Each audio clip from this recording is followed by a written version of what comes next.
ਮਿੱਤਰਾਂ ਤੋਂ ਸੋਹਣੀਏ ਨੀ ਤਾਲੇ ਵੀ ਨਾਰਾਜ਼ ਨੇ, ਦੀਵਾਲੀਆਂ ਨਾਰਾਜ਼ ਤੇ ਦਿਵਾਲੇ ਵੀ ਨਾਰਾਜ਼ ਨੇ।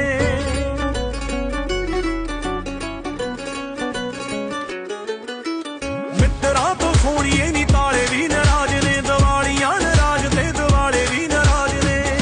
ਹੈ ਖੜੀਆਂ ਨੇ ਮਾਵਾਂ ਦਰਾਂ ਤੇ, ਰੋਜ਼ ਮੰਗੀਆਂ ਨੇ ਜਿੰਨਾ ਫਰਿਆਦਾਂ ਨੀ ਮਿੱਤਰਾਂ ਦੇ ਡੇਰਿਆਂ ਦਾ। ਆਓ ਛੇਤੀ ਖੁੱਲੂ